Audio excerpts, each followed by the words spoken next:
Sunday Showcase, made possible by a public service grant from the National Endowment for the Arts and Bristol Myers Company in association with its divisions.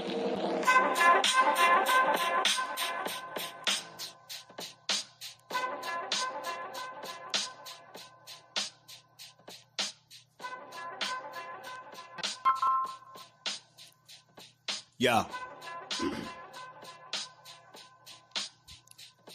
All rise, open your eyes, no need to explain. I got a homie from the east and I'ma tell you his name. Never hang around lames, that's a part of his game. And if you show deep respect, he'll show you the same. Jeff undercard boxing, shook the world when he came. A lot of cats is playing, but his hands are insane. You can get steamrolled if you stand in the way. He a yardie from Flatbush, you cowards his cat puss. We used to feud like Bishop and Q, but he'll fuck you up quick if I give him the cue. From the city of Midwood, the South Central part of New York, next to Bensonhurst and Borough Park. If it's a problem, don't even say shit. Just face this when you come across the Bay Bridge. No tolerance for BS or fake kids. Your blood clot crying. Just stop trying. The Jeff Undercard prepared for the assignment. He bringing a appliance so cowards can't fight it. He might yoke you up if he feels slighted. He's spreading out toxins. It's undercard boxing. Yeah. Mad love and respect to my brother, man. From the motherland, word him up.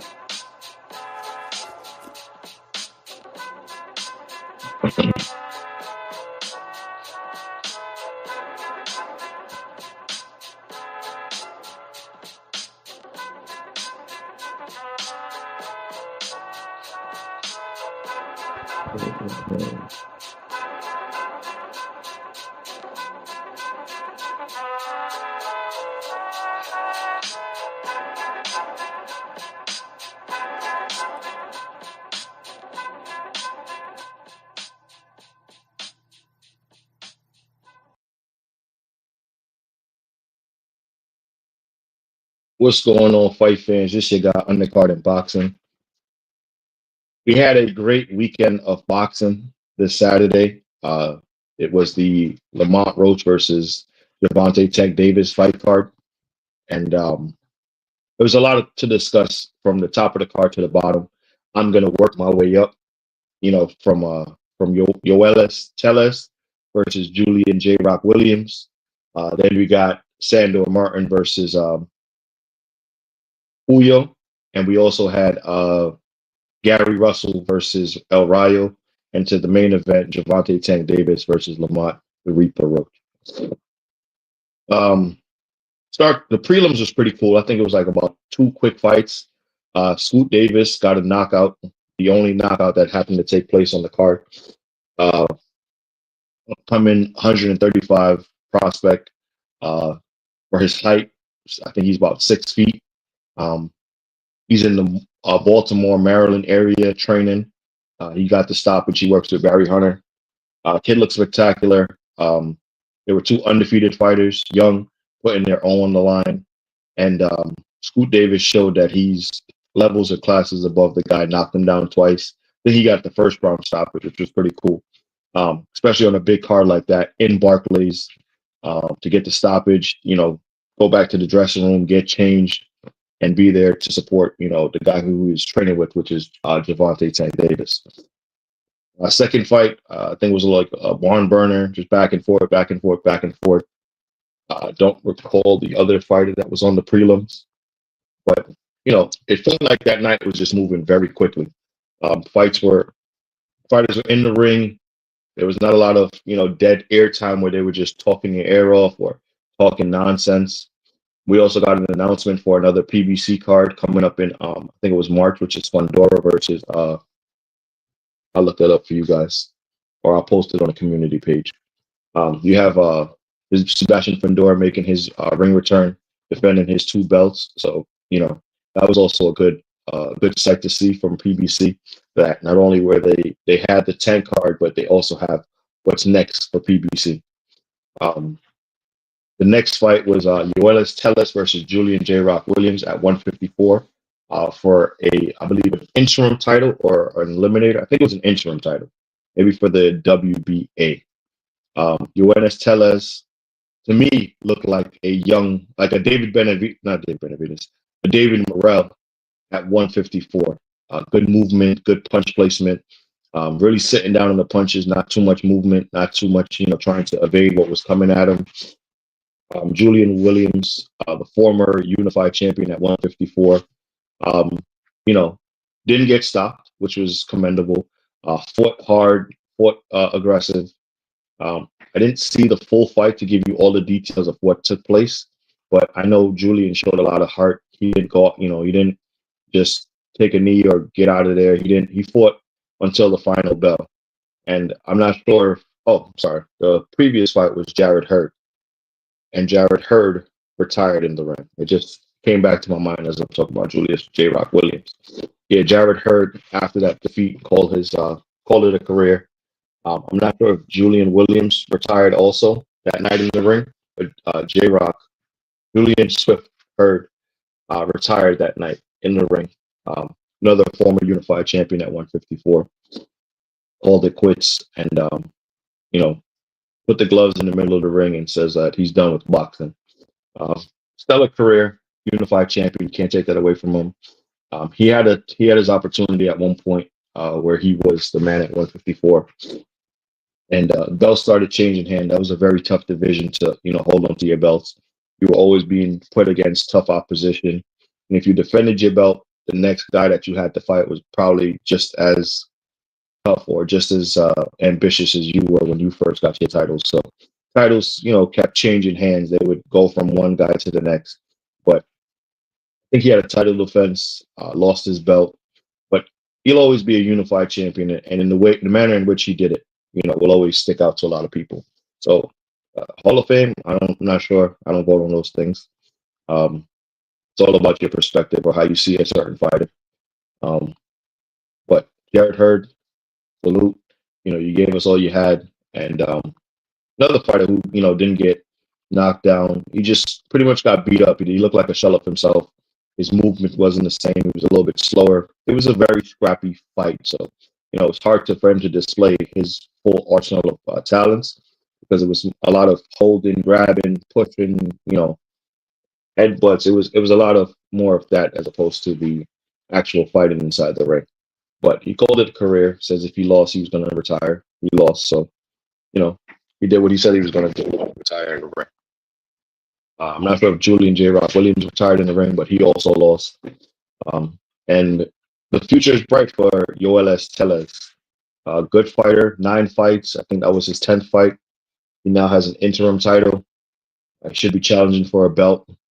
We do know who holds the 154 WBA belt. That's Terrence Bud Crawford. So either he's going to get an opportunity to fight him, or he vacates the belt and fights for a vacant belt. Either way, he'll be champion soon, probably maybe the end of this year, depending on how things shake out or how the WBA decides to order certain fights or, call that mandatory up. If you're here, what's up? Nice to see you. Just don't forget to hit that like button on the way in or out.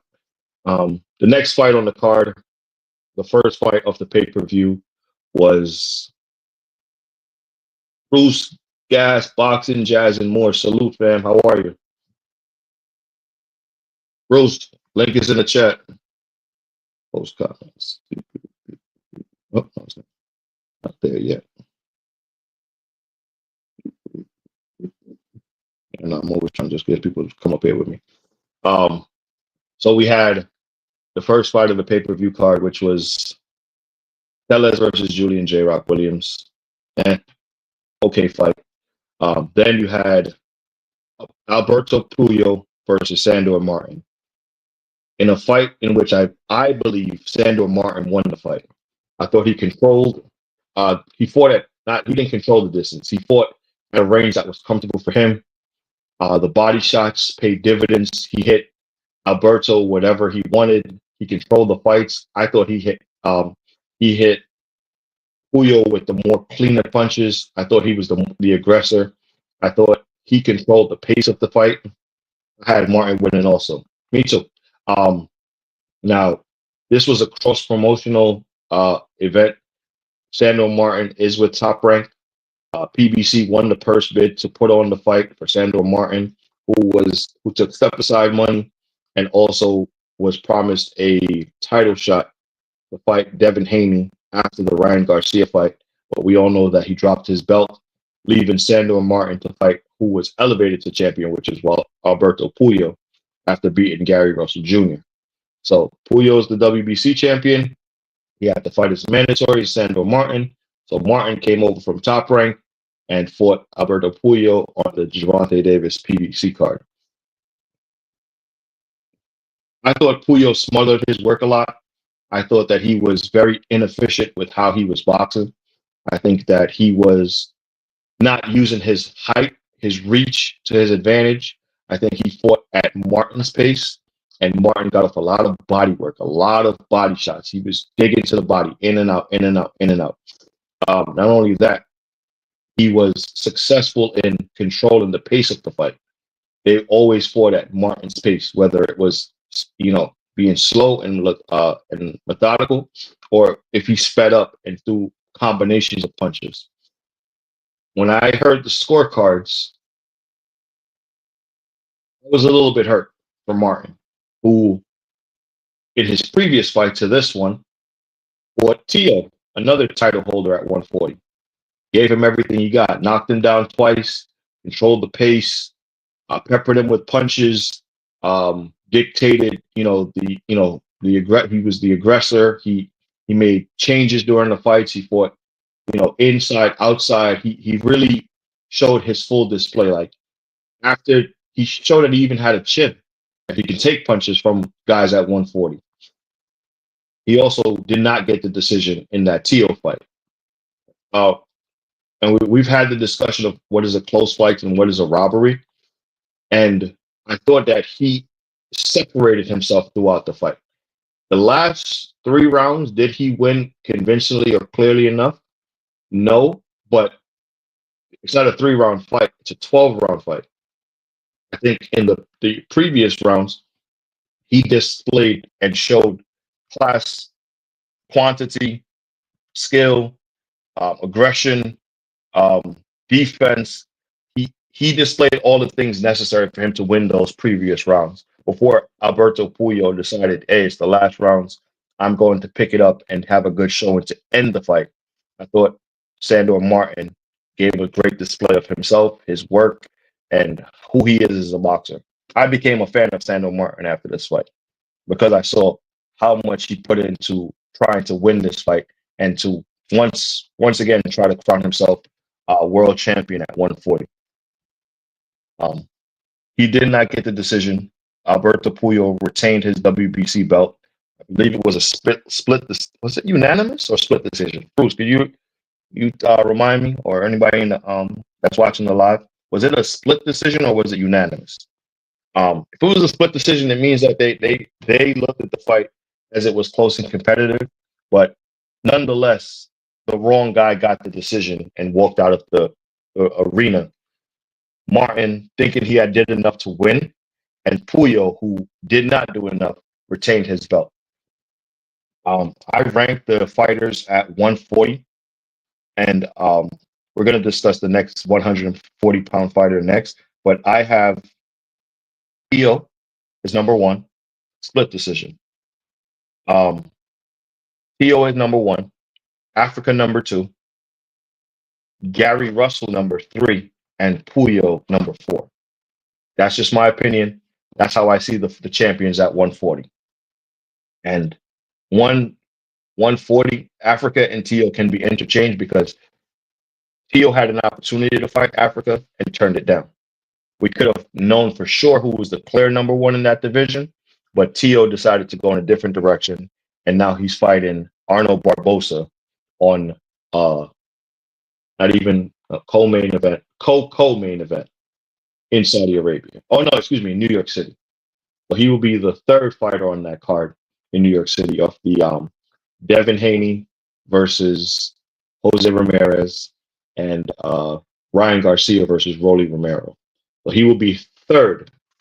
And of the 2 fighters above him, he's the only one with a title. So I don't know. Maybe it's a business decision that he made. Maybe he thinks it's better for his career or for the future that he has planned for himself. Or maybe he just finally got a payday worthy enough to go and fight, because T has always been complaining that he's not getting any money from Top Rank. But I straying off from the PBC card. Let's get back to it. The next fight on the card was Gary Russell versus Rayo. Now, I thought Rayo, in his showing against Pitbull, gave him the right style matchup to deal with a Gary Russell Jr. Gary Russell, I'm sorry. Yeah, there's a lot of Russells. So Russell. Um, Gary not only peppered him and outland, like from the start of the fight, we saw that the jab was going to be on display. But it wasn't just a jab or a jab. It was bullet jabs. Jab, jab, jab, jab. Like he must have hit Rayo with about 6 to 7 punches before Rayo would return the favor, whether with a jab or a hook or a straight left. It's as if for every one punch Rayo threw, Gary had 6 or 7. And not only was he throwing them, he was throwing them with mean intentions. Like when he went to the body, you saw that he dug down, hooked to the body, came around, hooked to the body. When he finished at the top, he hit the head with hooks that was vicious. Like he threw every punch with conviction, but not to the conviction of just trying to knock out El Rayo as soon as he hit him. I think what he learned from losing to Puello in his last fight was not every guy needs to be knocked out. The 100% KO rate sounds good. It looks good on paper. But what looks good is beating up a guy for 12 rounds, securing the victory, and knowing that I don't have to choose between winning or a knockout. I just want to win. The most important thing in boxing is to win. The knockout is, we like it as fans. We like it as, because you can watch it on replay. Boom. You hit him with the uppercut and he just falls out. Those things are good for highlights. They're good for building your career. But once you get to a certain point, it's not about building your career or trying to showcase who you are. The goal is to win. So in his second attempt at a world title, Gary Russell was able to beat El Rayo by unanimous decision, allowing him to leave with the WBA title at 140. So now we have the belts. Well, now we have different champions at 140. We have Teofimo Lopez, Richardson Hitchens, Gary Russell, and Alberto Pullo. And I would love to see, because I know Gary said that his goal at 140 is to become undisputed. Africa at the moment does not have a fight lined up. I would love to see that type of fight. In my mind, I see how it plays out, the pressure, the speed. But I think that Africa has seen the style of a Gary Russell, and I think he could outbox him for 12 rounds to a decision. It's my opinion. Maybe it's the Brooklyn in me. BK, stand up. There's a parade in my city. Maybe there's a little bit of Brooklyn bias. But even when I made my list, and instead of being biased and putting Africa number 1, I did put Tio number 1 based on who he beat, based on what he's like. He spent a longer time at 140. He beat, he also has the Ring Magazine belt at 140. So my bias, I can separate it at times. Sometimes I don't want to separate it. I want to let people know who I'm rocking with and how I'm giving it up. But yeah, Russell beat El Rayo 12-0. Future is bright for him. He can go into unification. He can defend his belt. He can fight a Pitbull Cruz, which I think would be a great style matchup. Just two guys bombing away at one another. I think Gary has more skill than Pitbull Cruz, but I think it'd be an exciting fight for the fans. Pitbull Cruz, who always comes to fight, always is going to throw a lot of punches. Gary Russell, who, for the fans, will now get an opportunity to beat someone of that caliber. Is it a main event type of fight? Maybe not, but it can be a definite co-main event for the right fighter above them. But he's not a title holder. Title holder. Like I said, you did beat the previous champion who beat someone else. So it's like, what I mean by title holder is Rayo beat Pitbull for the belt. That was Pitbull's first defense of his title. So he didn't hold the title for any time before he lost it. Jose Diaz, what it do, my brother? I think tellz is the next is Morel at 154. Come on, you gotta rewatch it. You gotta we passed tellz. Tellz was first, but I think he's David Morel at 154. Good fighter, solid, good footwork, good punch placement, aggressive. Having a coach like Ronnie Shield in his corner, as I can see, it's just giving him a different level of preparation for the fights that a lot of guys are not gonna get. They're gonna miss out on. What does he do at 154? Hey, listen, he's a WBA interim champion. So, Bud Crawford, give up the belt. You say you got bigger opportunities. You don't want to fight nobody in this division. tellz versus Fundora. That would be a solid fight. There's a lot. That kid has a bright future. He only has 10 fights. He is still a little green, but I like how they're moving him. He was on the first fight on the pay-per-view card. So if you bought your pay-per-view early, that's the fighter you got to see. And Crawford is the best pound for pound in my book. I'll be honest with you. Respect your opinion. He is too, because if you think about it, he went from 135, 140, 147, 154, and let's see if in September he goes all the way to 168. If that's not pound for pound, because the pound for pound list was a hypothetical list where if that fighter could fight in your weight class, how would they do in your weight class? That's what pound for pound meant. And that's why the heavyweights were usually kept off pound for pound list, because there was no weight for them to go to. They were already at the maximum weight. So heavyweights were normally not put on pound for pound lists because they were at a weight where you didn't need to know if they were going to go up. They helped, like there's no weight for heavyweight. It's just your weight. So that's what it meant to be pound for pound. So pound for pound of this generation. There's also the link in the chat, Jose, if you want to pull up. For pound, someone who's moved through different weight divisions, what they've accomplished, what they've done in their time at that weight class, I can see why you would say he's pound for pound the best. But let's just say, can we just put it into a bubble and say of this generation? Let's not extend it to be like all time or the greatest ever or the greatest fighter, this sliced bread. Let's not do the Bob era and just start embellishing on a fighter that, yes, he's accomplished those things, but I also don't like the way he moves out of things. You know what I mean? At 140, when he became undisputed, he did have a mandatory challenger. He didn't fight him. When he was at 147, undisputed, and had a mandatory challenger, moved out the way. At 154, the WBA recess challengers, Jamel or Jamal, I can't remember. I keep messing these guys up. Don't blame me. I'm just a guy. He has another challenger, and I would like to see him defend some of these belts that you've collected. You don't think we'd want to see a fight where all the belts are on the line versus you?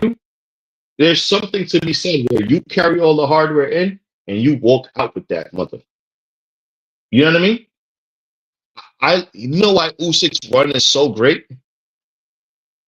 Because he's not just beating a guy once, twice. I'm taking your belt, and here's an opportunity for you to get it back. And I'm going to show you that first fight in which I beat you, I'm going to show you why I'm greater than you. Wait, what? Hold on. Wait. You already beat me, and now you're going to show to me how much greater you are than me? How does that make sense? It makes sense because I'm giving you an opportunity to step back in the ring with me. I'm giving you an opportunity to train, discipline, break yourself down, build yourself back up, figure out what you did wrong. Figure out, okay, all right, you know what? His movement. All right, I'm gonna step on his foot next time. You know what? And when he tries to jab it and feint, I'm gonna jab it and feint. And he's giving you an opportunity to game plan to defeat him a second time. First time, of course. But beginner's luck, first time luck. You can always beat someone once. Twice. Think about Dimitri Bivol and Arthur Beterbiev. I'm gonna get back to the PBC card in a second, but I'm in a little rant right now. I'm feeling good. Think about Dimitri Bivol and Arthur Beterbiev.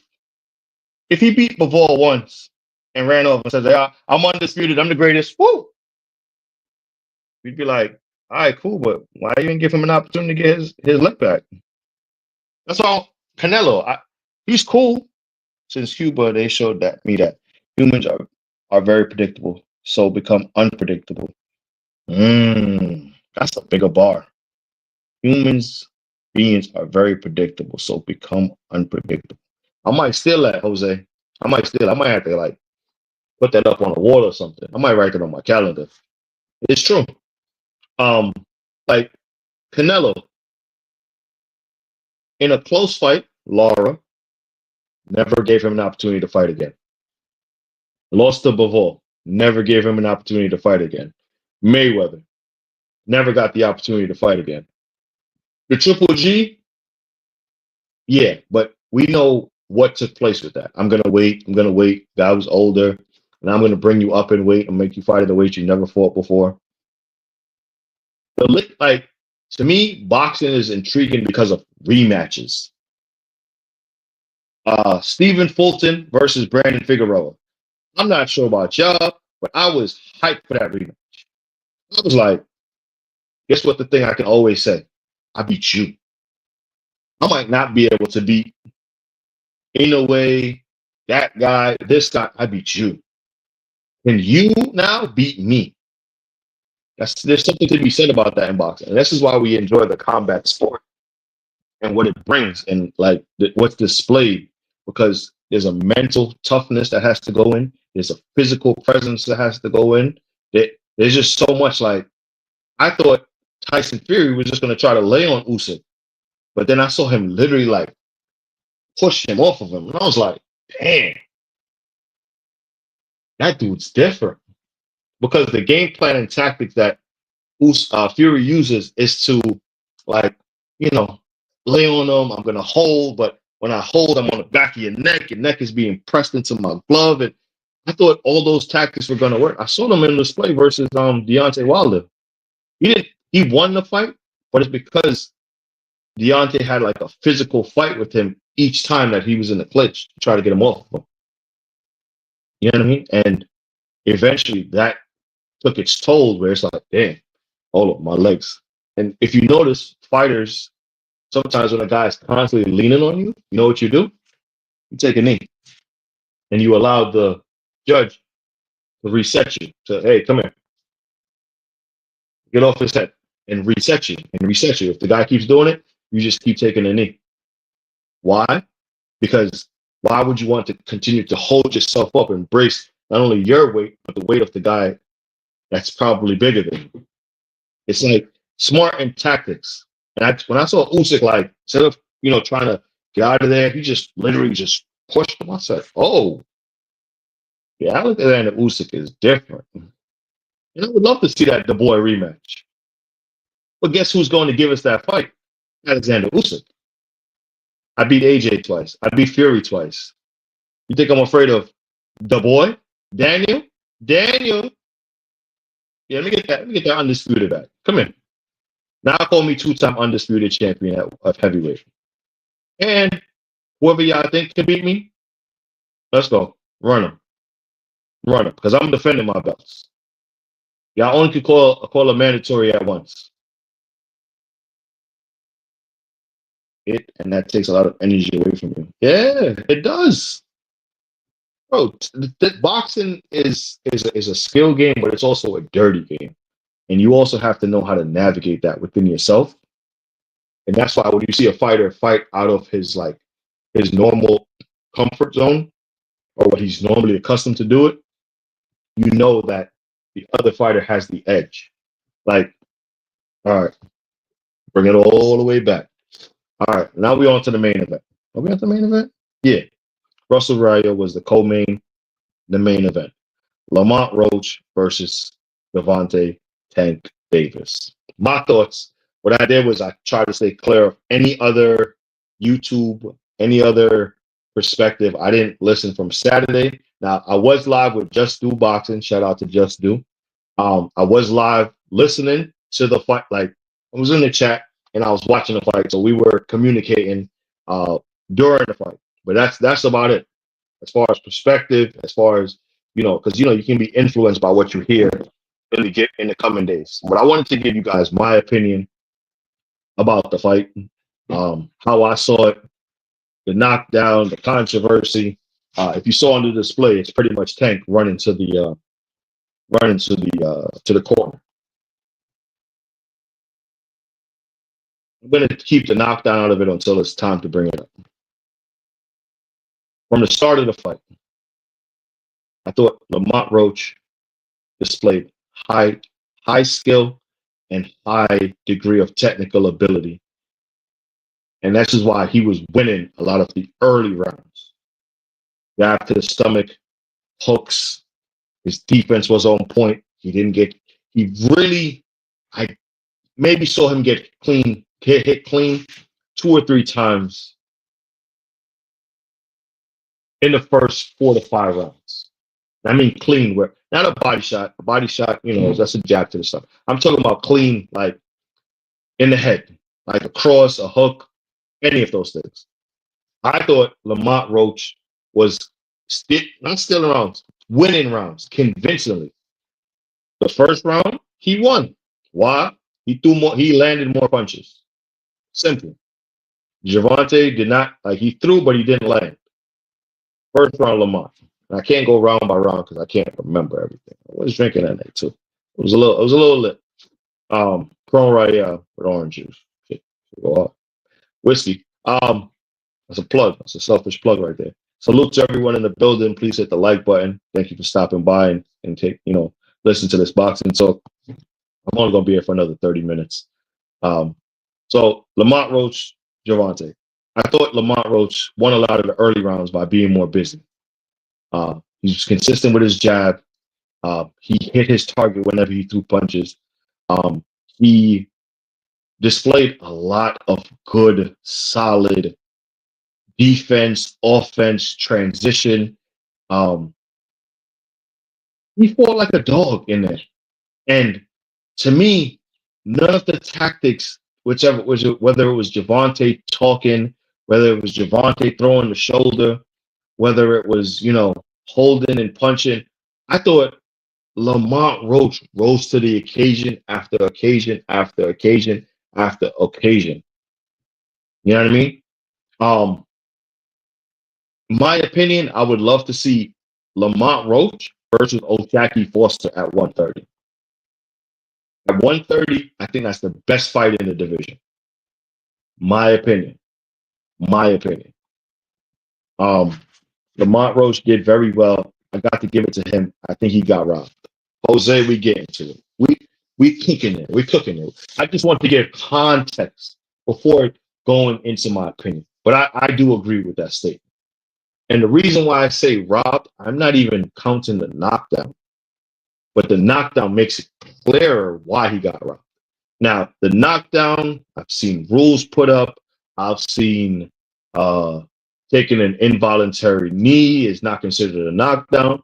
It is if there's a punch thrown behind it. But what's up, Karma? I'll be at that fight if they ever make it.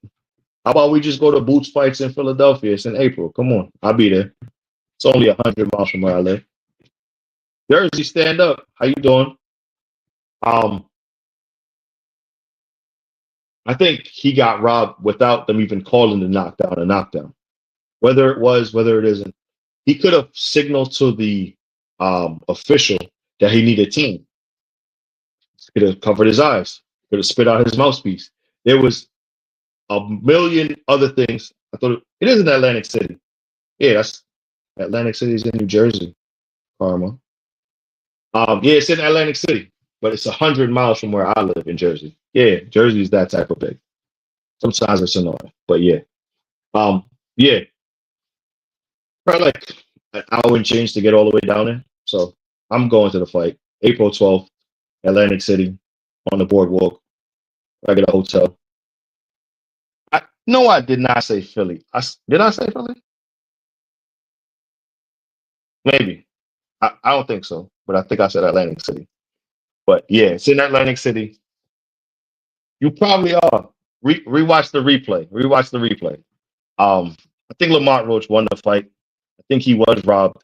I think they gave it a split draw in order to save face, because if Lamont won the fight, then Lamont's a two-time champion at 135 and 130.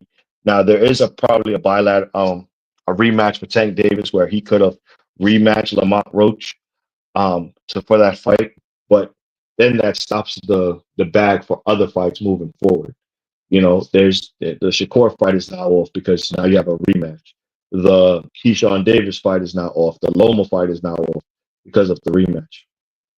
He told us prior to this fight taking place that at the end of it, he was going to make, a call out or some type of announcement, something that I kind of was waiting to happen. Like, okay, who is it that Tank Dave? Because usually they negotiate prior to the fight. So after the fight, they already know who they're fighting. Like when he fought Hector Garcia, the Ryan fight was already signed, sealed, and delivered. And Ryan let go of the bag while they were in the press conference that they're fighting next. So I was assuming that maybe Shakur, who was at the fight, I know Devin Haney has a fight. I thought maybe, Keyshawn, who just fought, I thought somebody would either step in the ring, somebody would either be called out, or somebody would, maybe a verbal agreement like, I want to fight you next, and we're going to go from there. Tank Davis' excuse as to why he needed to take a knee could be valid. But you could have wiped your hair in the corner when you were sitting down. Is it a 10-8 round? I think if there was a punch that landed prior to the knee, then it's considered a knockdown. But if it's a voluntary knee, then is it not a knockdown? But I've seen guys take knees that weren't punched, but from an accumulation of punches. Karen took a knee. Karen took a knee after Boots, almost took his head off as a way of stopping the beret of shots that were being thrown at him. Keyshawn is doing very good. I got to give it to him. Man, he beat a belt holder in Barenchik. If you saw any of that Barenchik fight, how he threw his punches, his movement, how he got a championship, befuddles me because it didn't look like that when he fought Nakatani, Valdez. He didn't fight like that. He fought with a little bit more skill, a little bit more display because Valdez is a come forward fighter, and he peppered him, moved around, moved out his way, and showed a lot of skills. Like it's as if someone put Barenchik in like 1 or 2 mode. Like he threw punches, and I was like, he was hooking from nowhere. He didn't set his feet. His movements were horrible. Even when he was trying to clinch, like give it to Keyshawn. He may have been more skilled than Dennis Barenchik, but that Dennis Barenchik looked like he had never boxed before. Like that was his first time putting on a boxing glove. It looked to me like, yeah, just go give up the belt. Listen, we don't need 2 Ukrainian championships at top rank, and y'all not gonna fight each other because y'all are countrymen. All right, so Loma, you injured? All right, cool. Yo, Barenchik, you gotta come off that belt. What I need both y'all to have the belt for? I control 2 belts and 2 guys are not gonna fight each other? No, that made no sense. I'd rather you give up that WBO strap. We make some in-house fights at 135. Loma, if you're not ready to come back, we got Ray Moritaria in position to get this IBF belt.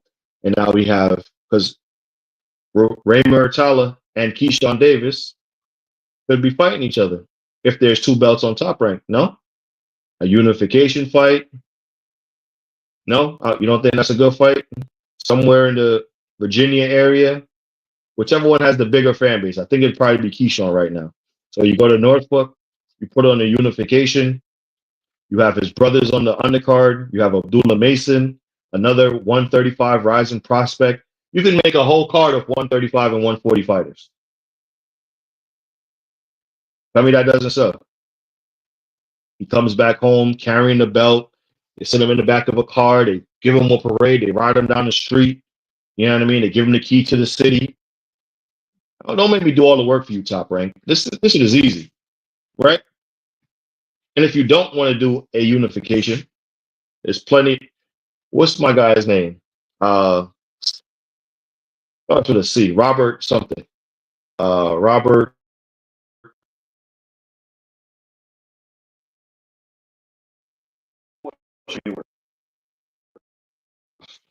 And Cesar. Come on. Can Cesar has given what? 1,000,001 title shots? Come on. I'm not sure if Jose Pedraza is retired, but no, he already fought Pedraza. But you know how Top Rank do. They're just going to keep a cycle of guys going through the mill. You know what I mean? Abdullah Mason is a beast. I watched this All the Smoke on Top Rank. That was pretty cool. Talking about him and his brothers. But when is his brothers going to debut? Like, are his brothers pro, or are they still like in the developmental stage where they're looking to go to the Olympic and stuff like that? Me no know. But yeah, Abdullah Mason, Keyshawn Davis. Now, if I start hearing Keyshawn Davis spouting off saying that's a prospect, why should I fight a prospect? I'm gonna know that boxing in itself is what you can do for me lately. I think they're pro yet. Okay, thank you, Carmel.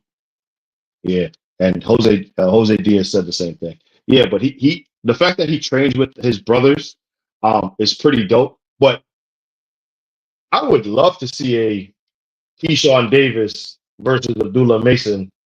They got enough brothers to go on the line and fight. We'll call it brother war. Nah. Anyone? I have a question for the 2 people, 3 people in the chat. Does anyone know why Keyshawn Davis cut his locks? Just guesses. I'm curious. I had locks myself once upon a long time, before I got all pretty. But you can see that he kind of liked his locks. It was like his roots. It was kind of like his homage to where he's from, which is Norfolk. Ooh, I forgot about that. Keyshawn can go see Andy Cruz. My guy called Mr. Ennis is doing a very good job. The only way that would work is if he's in a sanctioning body. And I think Andy Cruz is currently in the WBA rankings. I don't think he's ranked in the WBA. But that would be a great fight. So he don't got grease in his eyes. I'm saying if he had grease in his eyes, there was a different way to deal with it, Bruce, than taking the knee and running over to the corner. The knee, the stoppage of thing. There's 100 different ways to stop a fight. You could have signaled to the referee. I can't see. My vision's impaired. You could have.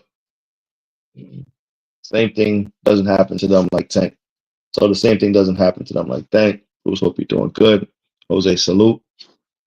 I think there is a possibility that he did, but it's just the way he went about it. And then you're arguing with the ref after the ref wants to talk to you about, so, okay, that's definitely a knockdown. I think he was punched prior to taking a knee, and that's why I consider it a knockdown, in my opinion. Ooh, you don't think Andy's ready for the likes of he's older though. And you got to put that into a factor as well. He doesn't have as much time as these other dudes have at their respective weight divisions. He can't wait patiently for them to, for a title shot to come around. He has to jump on the first one that comes to thing. And is he going to stay at 135? Is he going to stay at 140? Like Andy Cruz, as talented as he is, doesn't have time on his side when it comes to his career. You know what I mean? Like they're trying to fast track him. And I know Eddie. Eddie will move your ass up to 147 to fight Boots for a payday. This is you know where that statement comes from. When Amir Khan moved up and fought Canelo, or when what's his name? Not Khan. Hellbrook moved up to fight Triple G. Sometimes the money grab is there for the promoter to get a large sum of money for a fighter, and what you take as far as punishment from that fight, hey, that's on you. Look at your payday and look at my payday. I'm good. You're good. Walk away.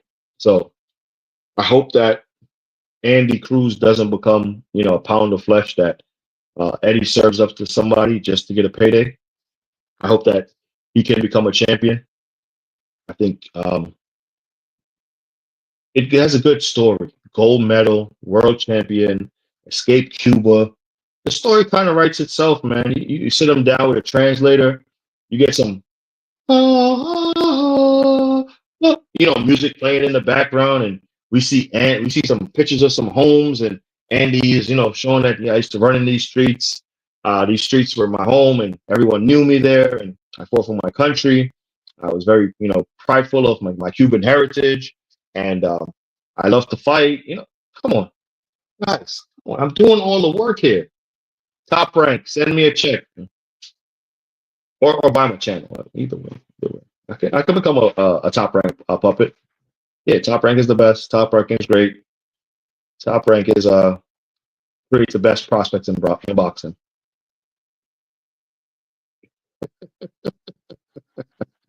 I'm joking. I can never be a puppet. But Top Rank has a lot going on for them as well, because recently heard that they lost their deal with ESPN, so now they'll be looking for a new home.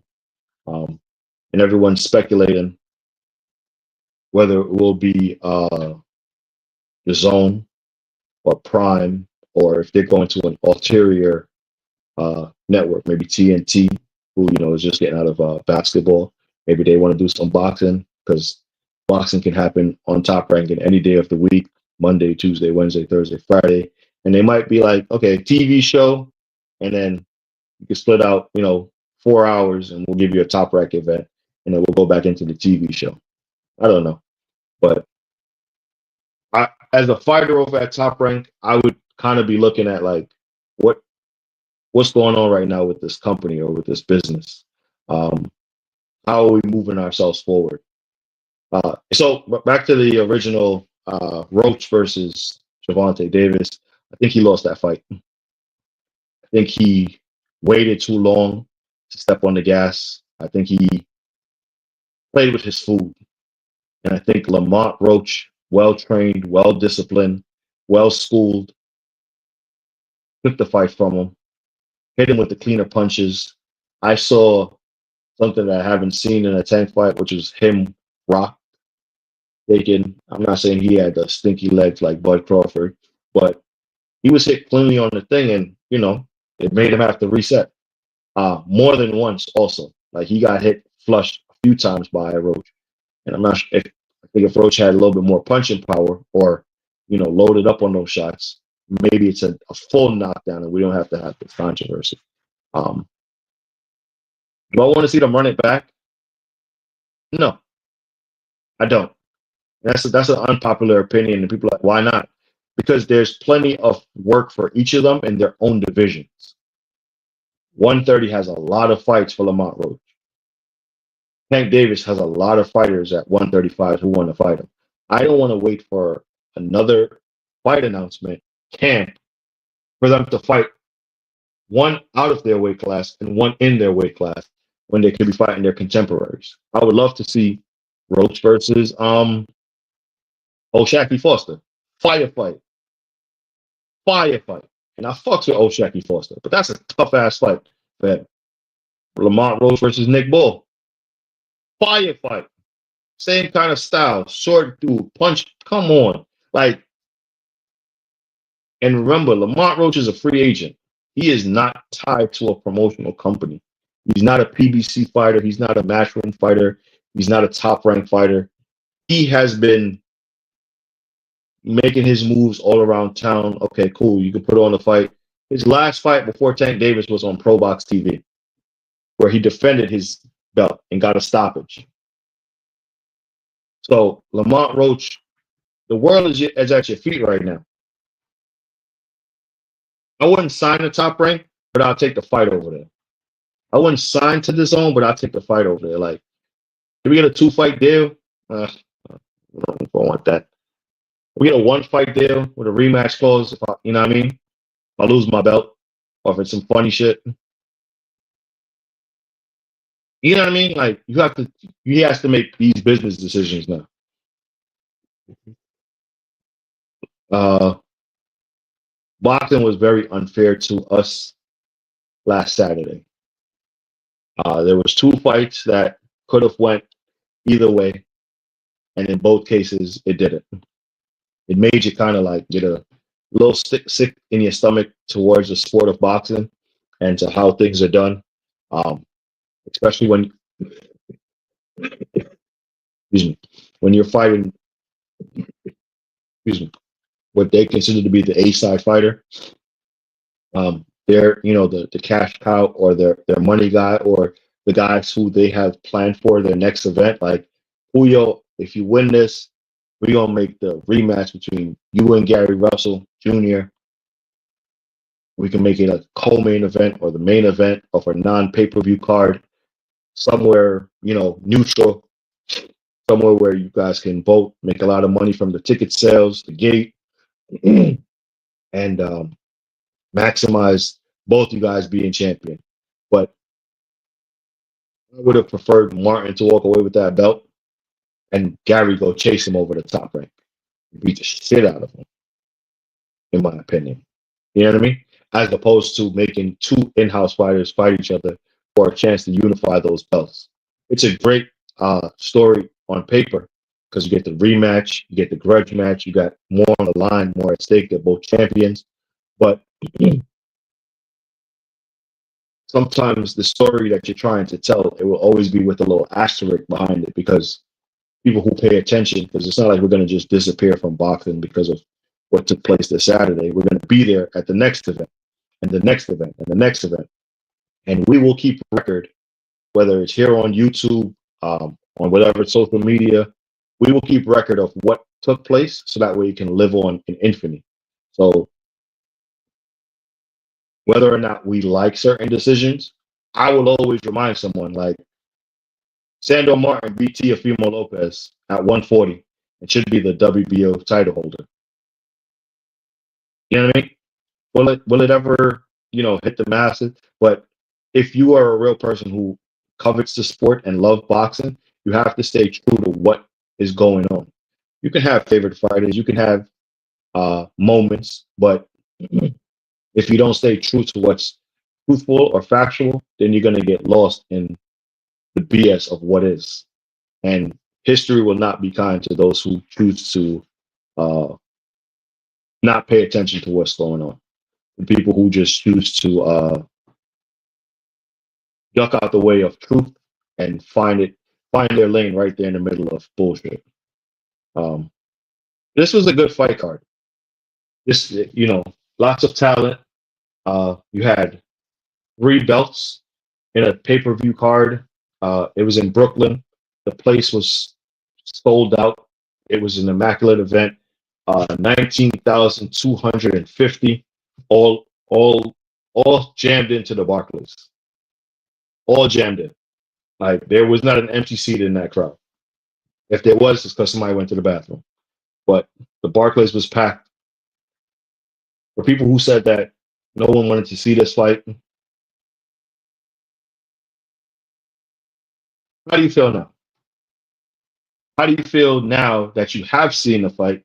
And now how do you feel if that fight never had taken place? This is the ultimate sport. It's one-on-one. There is no team. There is no guy having an off night. I mean, excuse me. There is guys having an off night, but the sweet science of boxing, the sport in itself, the reason why it's coveted, the reason why people love watching it, the reason why people, you know, love this gladiator event is because the unpredictable is unpredictable. And that was on display today. I mean, last Saturday. Everyone expected Roach to be going in 6. 4-6. Out of there. Backflip time. And we at the club. We at 40-40 like this. I'm busting out all my dance moves. That's what everyone thought.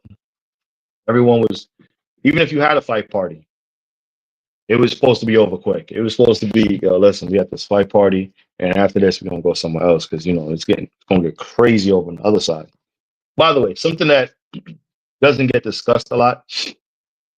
I was in Atlanta last week, prior to the Tank fight, and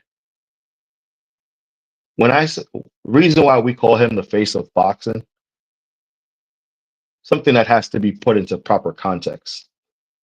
Atlanta was having events at certain bars and clubs just because he was fighting.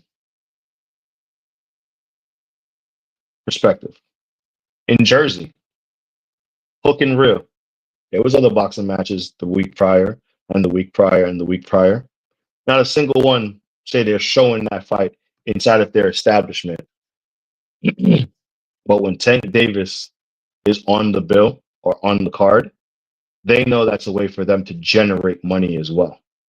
Hey, we're showing the Tank fight on pay-per-view inside of our establishment, so you don't have to pay the $80. We will, but our establishment is going to make money. Sometimes everything works, other time nothing works. It's being a human being. Jose Diaz with the jewels after jewels after jewels. I'm really going to watch this back. The other one, I'm really about to screenshot this.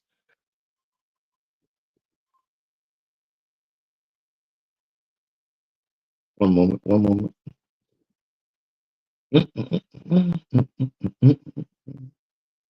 Yeah, I'm going to screenshot that. Salute to everyone that came by. Opulent LDTV. Blessings, my brother. Did Roach get robbed? Come on, Opulent. I'm only here for like 3 more minutes. Only got a solid hour for you guys today. But I salute to everyone that pulled up. It means a ton. Don't forget to hit that like button. We had about 5-6 people in here today. Was Lamont Roach robbed? Roach won to me. Okay. I felt the same way. We didn't even talk about the training situation. I thought he edged it. With the knockdown or without the knockdown?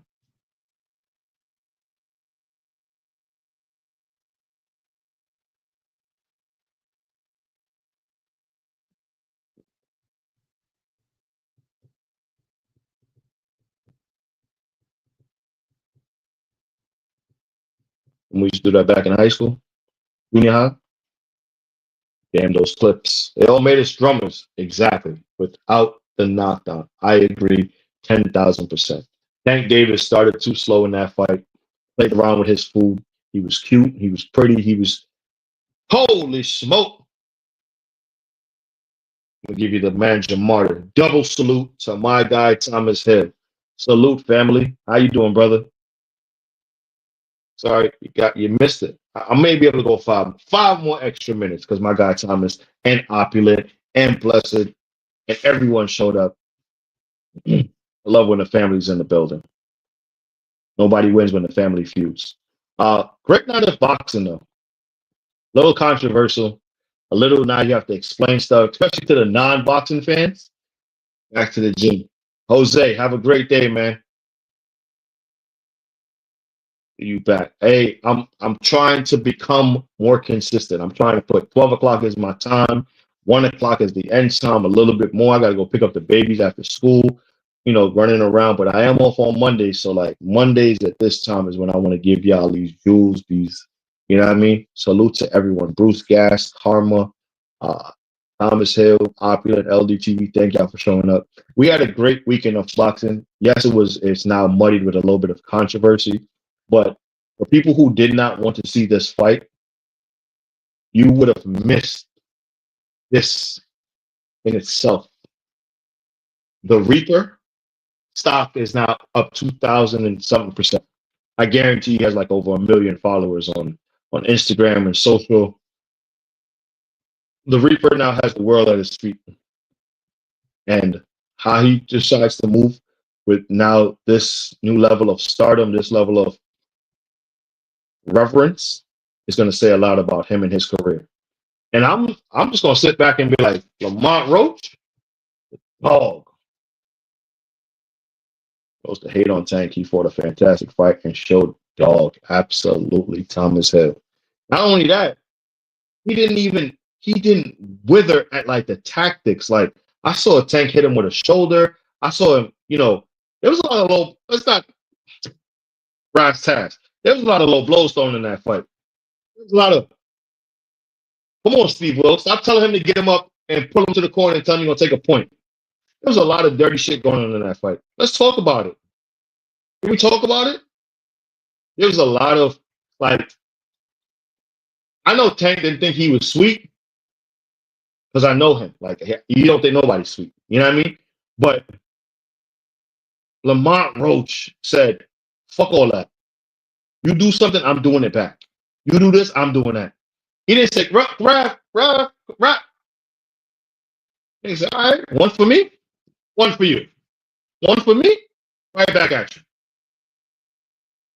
He fought like somebody who said in his head, I'm going to win this fight.